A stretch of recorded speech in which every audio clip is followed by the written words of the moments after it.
you're ready on your motions. Good morning, Your Honor. Good morning. I am. Judge, there's a few moving pieces today, and I'll do my best to kind of summarize the reasons for which we are here.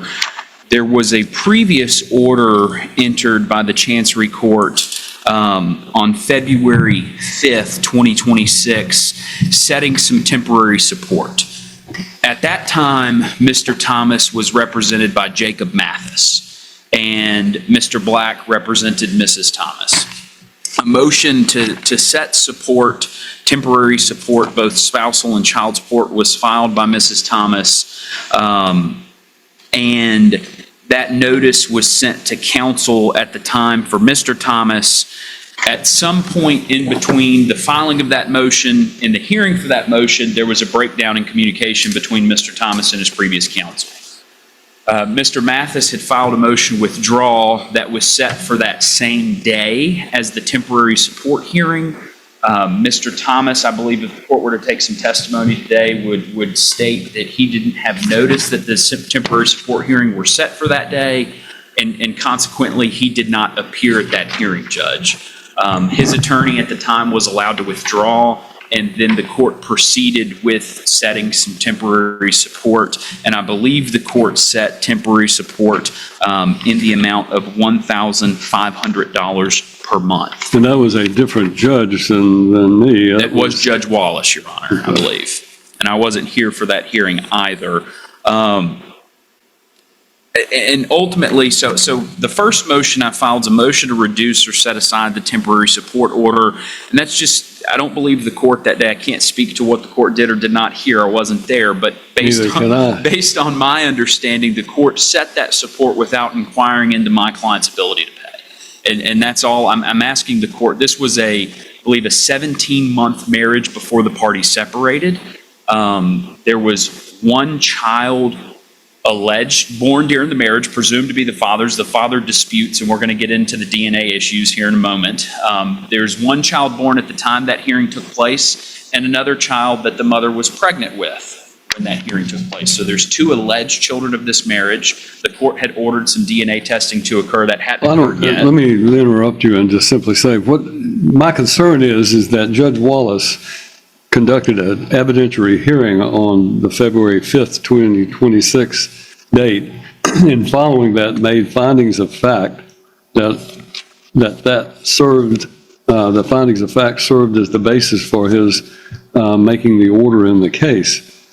Now, for me to change that order would basically retry the entire temporary motion, and it seems to me that the more appropriate matter would be to reset this in front of Judge Wallace, who is here next month, and would be able to consider your motion to set aside or to modify his prior order. And if Your Honor's inclined to do that, I'd be okay with that. I just, he didn't have, no matter what Judge Wallace did or did not hear, we know Mr. Thomas was not present, and there was no inquiry in regards to his ability to pay at that time. Well, I'm disinclined to go behind what another judge has found and ruled upon, because there may be some other factor that, that wasn't made apparent to me. And you had Judge Wallace's calendar.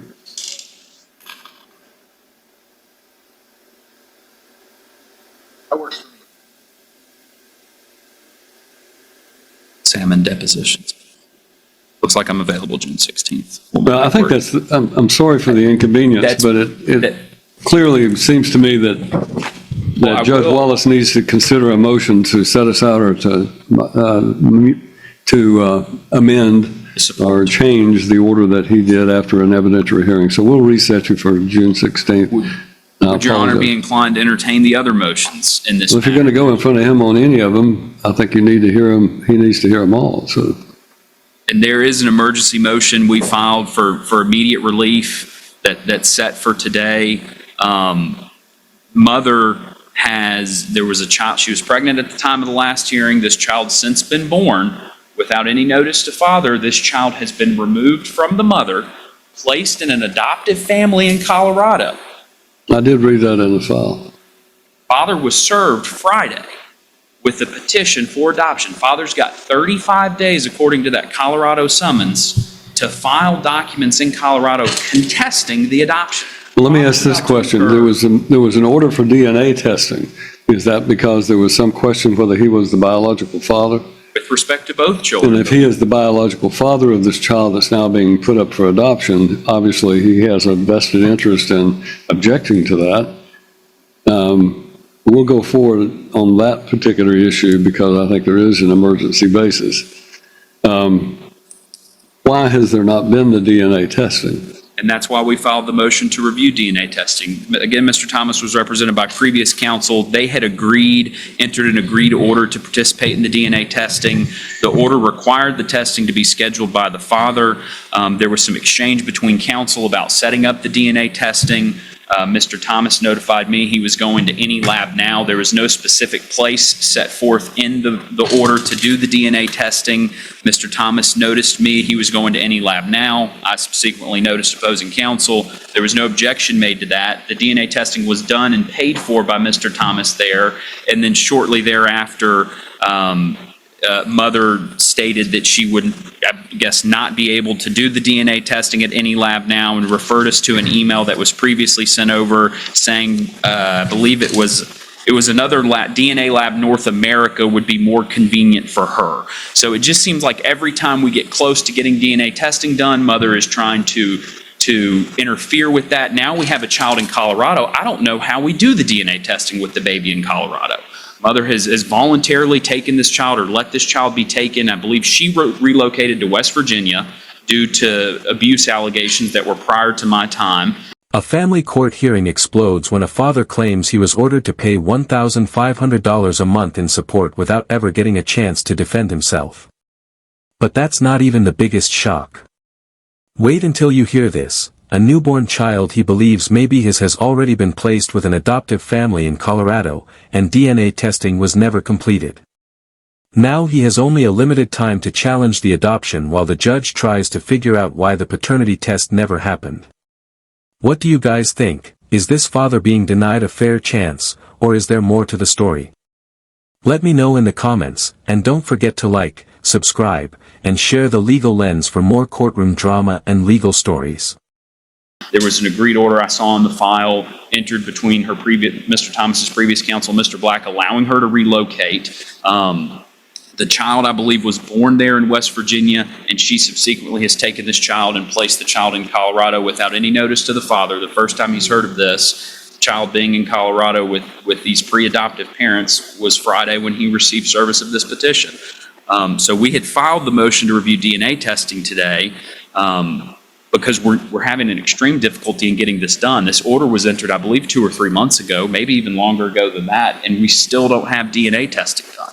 I don't know how we accomplish it now with a child that's in Colorado.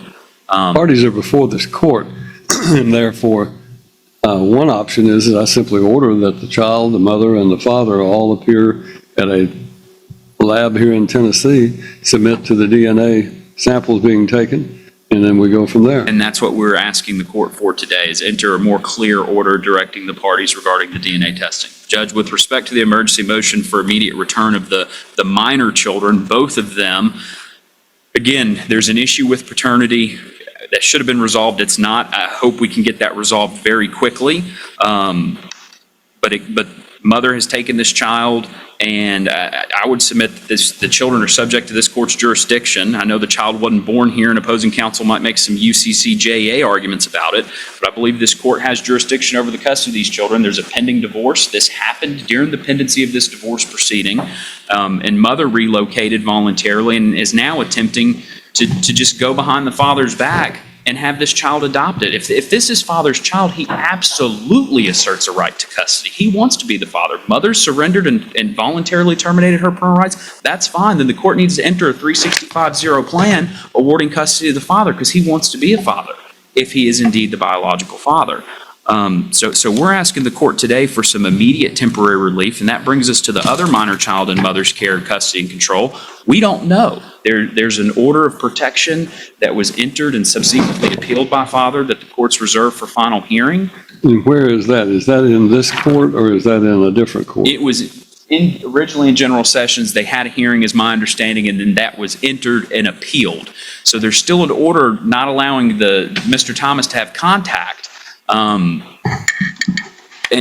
he cannot have contact with Scarlett Thomas, I believe she's almost 2 or 3 years old now. But we're asking the court to return both of the children to father. We don't know what mother has put a child up for adoption. We don't know where Scarlett's located. We don't know how she's doing. We don't know if mother's a fit and proper parent to have sole custody of Scarlett. She has given the other child up for adoption. And so we're asking the court for a more clear order regarding the DNA testing, to order the parties to have DNA testing completed within a specific amount of time. And we're asking the court to enter an order to have baby Thomas brought back from Colorado to Tennessee, and to have Scarlett Thomas returned to the father. I think it's a threat of irreparable harm that this child's outside of not only this state, but in Colorado. Mother, by the attachment with what father was served on Friday, it is clear mother has consented to the termination of her parental rights. So we're asking the court for that emergency relief today.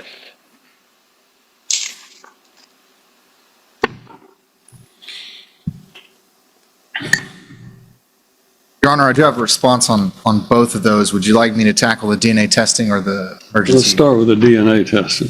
Your Honor, so the DNA testing, so my recollection of events and what has happened is that there was an agreed order between Ms. Thomas and Mr. Mathis, so Mr. Thomas's prior attorney. That was last year. Subsequently, Mr. Mathis withdrew. There was no contact between us. Had to hire a personal process server to actually serve Mr. Thomas some documents to try to find him. At that time, Ms. Thomas was absolutely willing to do DNA testing, and there was just nothing until very recently. There was a renewed push for the DNA testing, which Ms. Thomas is willing to do. I will point out to the court that Ms. Thomas is in another state due to domestic violence, which Mr. Thomas was convicted of in General Sessions Court by plea of guilty. She is in another state due to violations of an order of protection for multiple house break-ins, for following her to a medical facility and taking her vehicle. These are the reasons that Ms. Thomas is out of state. And so in an effort to preserve Ms. Thomas's undisclosed location, a essentially secret address, we were trying to coordinate DNA testing that could occur both locally here and where she was located. And that is why I proposed LabCorp. My understanding is when I had proposed that is the testing location we were going to use. A family court hearing takes a shocking turn when a father claims he just learned his newborn child was placed with an adoptive family in Colorado, and DNA testing still hasn't been completed. He says if the baby is his, he wants custody immediately. But then the mother's side fires back, alleging she fled the state because of domestic violence and protective order violations. Now the judge is left with two very different stories while the child's future hangs in the balance. Let me know in the comments, and don't forget to like, subscribe, and share the Legal Lens for more courtroom drama and legal stories. And then I received communication that is not the testing center that was used. And then at this point, we reached an impasse. So are you saying that LabCorp is available to do the testing both for Mr. Thomas here as well as for your client wherever she may be living? So here as in Hendersonville, Your Honor, and where my client is living. That was our proposition. I will say that while I have nothing to give the court at this exact moment, my understanding is that the newborn child of this marriage is located in Denver, Colorado, which I found out about, to make it clear to the court, found out about Thursday evening. Who is the father of that child? So Ms. Thomas is going to say it's Mr. Thomas. I believe Mr. Thomas wants the DNA testing. So we're going to, the order went down only as to Scarlett Thomas. That's my understanding. And it was a DNA request as to that child. And now we have another child born, and Mrs. Thomas says that is Mr. Thomas's child. Yes, Your Honor. And she has placed that child for adoption? That is my understanding. I will say on Ms. Thomas's behalf that there appears to be some evidence that this was an understood plan between them when they found out that the child was going to be born, that actually, according to Ms. Thomas and perhaps some messages she would admit at hearing, Mr. Thomas has spoken to the adoptive parents before, that there was some dispute over whether they were going to raise this child or not. And at this point, Ms. Thomas could speak for herself. Well, if there is an afterborn child that was born while this case has been pending, then this court has jurisdiction over that child regardless of what has been filed in the state of Colorado. Well, Your Honor, I will say simply for the fact that I do not want to waive any jurisdictional issue, and I've not had time since this was emergency order filed. I would like to file the detailed response. I will raise a jurisdiction issue just to preserve it under the UCC JEE. It's not so clear which is the home state because the newborn child, if we parse them apart, right? The older child, absolutely concur with Your Honor. The youngest child, there may be some dispute over what is the home state. I have been informed that the state of Colorado has decided that they have jurisdiction and they are proceeding with this adoption proceeding. Again, in candor to the court, it's a complicated issue to me, and I would need to file a brief and research that to give a response. But I do want to raise the objection that for the youngest child, may not be the home state. But besides those things, Judge, I would also say, You cannot divest this court of jurisdiction. Understood. By sending a child that is one of the children of these parties with a pending divorce action where custody of one child is already at issue, and then send one of the children that is alleged to be the biological child of Mr. Thomas. You cannot then send that to another state, that child, and defeat the jurisdiction of this court to make a custody determination. So I just want to make that clear that this court's opinion is that this court has jurisdiction over both children if they are in fact the children that were born of these parties. And that is what I'm told by both of you today. So I'm of the opinion that Mr. Thomas needs to contest the adoption, and if he does contest it, contest that adoption, I'm going to put an order down that's going to require both of the children to undergo DNA testing. How that is accomplished is going to be up to you and your client. That means that she's going to have to ensure that that child is coming back and is tested. Now, we had a case not too long ago in this court where there was a woman who claimed to be a biological heir of an estate, and she lived in Washington State. There was a method by which she used a laboratory in the state where she lived to obtain her DNA sample. Then that was compared to DNA samples that were tested here in Tennessee. It would seem to me that's what's going to happen here. You're going to have to obtain a DNA sample from this child in Colorado and a DNA sample from your client and her child wherever she is living. And then a sample will be taken from Mr. Thomas here at LabCorp. And all of those are going to have to be analyzed by LabCorp to determine the paternity issue. The order that this court puts down is that this court maintains jurisdiction over the parties and both minor children who have been represented to this court by counsel to be the biological children of these parties.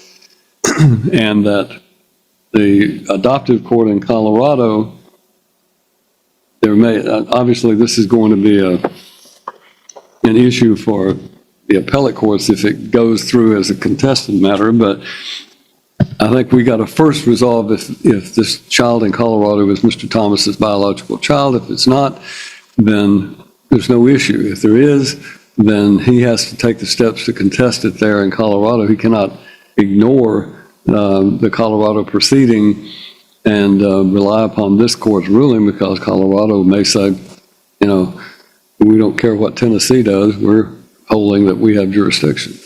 I'm ruling, I don't care what Colorado says, I'm saying I have jurisdiction, so. Understood, Your Honor.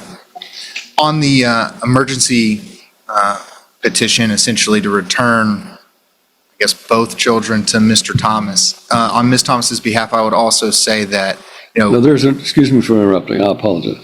Is there an order of protection still in full force and effect? Yes, Your Honor, there is. There's also a pending contempt for those house break-ins. That is also in effect. And under that original order of protection, what provision is made for, I don't have the order of protection in this file that I can. I can provide it. I believe Mr. Bellamy had said that Scarlett is listed under it, which is our oldest child. I did not. A father shocked the courtroom by claiming his newborn was secretly placed for adoption in another state. He demanded DNA testing, and the judge made it clear that moving a child to another state does not automatically remove Tennessee's authority over the case. DNA testing was ordered, and if he is proven to be the father, he will have the right to challenge the adoption. What do you think? Let me know in the comments, and don't forget to like, subscribe, and share the Legal Lens for more courtroom drama and legal stories. I did not see that, but I can provide it. Well, and my question, of course, is what, if any, provision is made in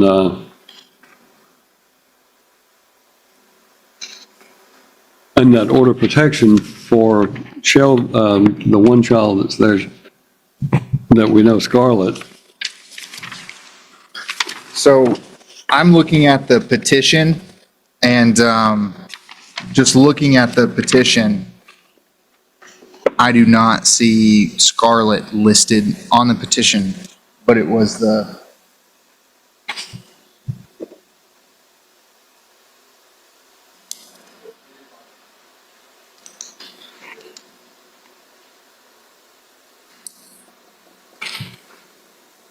Thank you.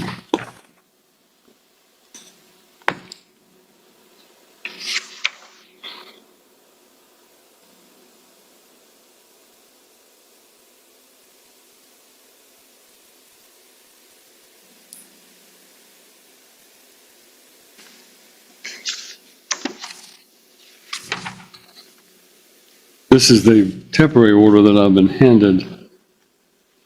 And then you're saying that there's already been a hearing on that temporary order of protection and it was extended? Yes, Your Honor. And was that in circuit court or general sessions and then it was appealed? It was appealed, and the appeal was not heard, and by agreed order, it was set off. It was reserved for final hearing by That's previous correct. counsel. So it's my understanding the order of protection that was entered by the General Sessions Court is still in effect, and Mr. Thomas has no contact with either the petitioner nor the minor children covered under the order of protection. Well, I'm looking at the order that was entered in this court after the hearing on February the 5th. In paragraph 2 of the findings of fact is the wife testified that she had been married to Mr. Michael Thomas' husband since 2024. The wife testified the parties have a 10-month-old daughter born of the marriage, Scarlett Thomas, and that she was also pregnant with the marriage's second child, which is due in early March. So, and according to Judge Wallace's finding, and that's the order that you're asking to be set aside, he made a finding based on her testimony that that was in fact the child of the marriage that's now in Colorado sought to be adopted. And it goes on to talk about these findings of fact. Nowhere in that order does it specifically order anything other than temporary spousal support.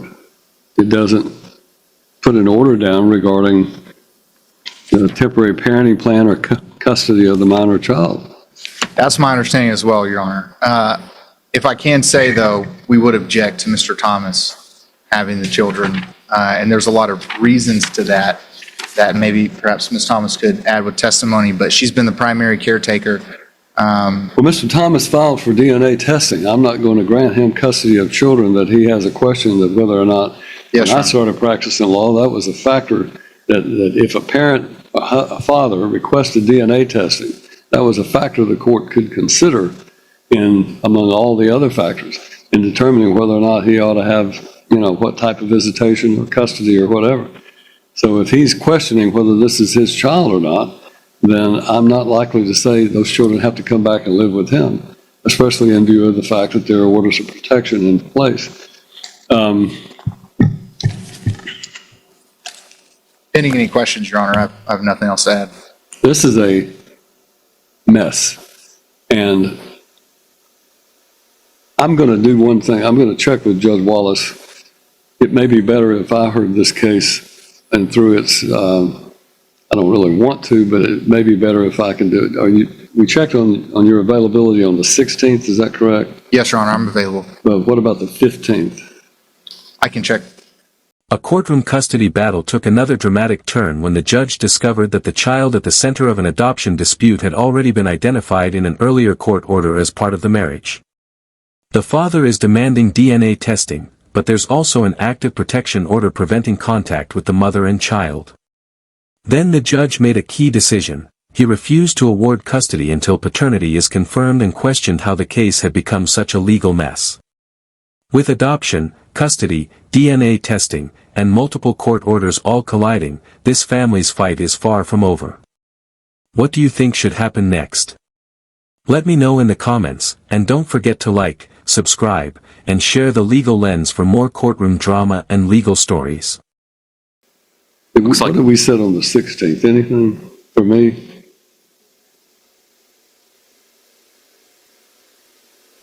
Yeah, I can give you the 16th. 16th would work for everything. me, Your Honor. I'd like to just check with Judge Wallace. If he doesn't have an objection to me hearing the motion that you filed, then I would suggest we hear everything on the 16th. And if Ms. Thomas, I think we need to get this DNA testing done as soon as possible. Understood. Judge, So we're talking about June 16th to hear everything, all of these motions, and between now and then, I want the DNA testing performed on both Scarlett and the child that's in Colorado. That DNA testing will be performed by a sample taken by Mr. Thomas by LabCorp here in Hendersonville, sample for Mrs. Thomas and the minor child Scarlett in the state where she resides by LabCorp, if there is one there, and by LabCorp in Colorado where this minor child is. It would be Mrs. Thomas's obligation to ensure that the child's sample is taken and that proof is obtained from Colorado of the validity of the identity of that child. In other words, I tell you this story that we had a well-known ne'er-do-well down in Humphreys County who is a member of a famous music family down there. And he was hired, or rather he was sued for child support. Back in that day, they, set you up with the father and the mother, and the child all went to get the blood test done. So came back negative, and the mother just was irate, could not believe it. And anyway, they apparently took a picture of the father and the child and the mother. It wasn't the defendant. He had sent one of his buddies to go sit in his stead, and of course it came back it wasn't. And later it was his child, so they had to redo it. What I want is to make sure that that child is identified in the state of Colorado sufficiently by whatever means, photography or whatever, that we can ensure that Mr. Thomas knows this child that is being tested in Colorado is in fact the same child that we're having questioned. And so I think we do that DNA testing, and I'd like to have that done within the next 10 days on all parties, and then we reset it for June 16th, and hopefully we'll have the results of that at that time. And I will check with Judge Wallace to see if he has any objection to me considering your motion to modify his order, and then we'll go from there. All the other motions, I would think, need to be heard on that same day. I realize it's an emergency type situation, and that's why I'm giving you the June date. I'm supposed to be in Humphreys County that month, so. appreciate it, Judge. Anything else? If I may, Judge, and this kind of gets into temporary support, I don't want to do that.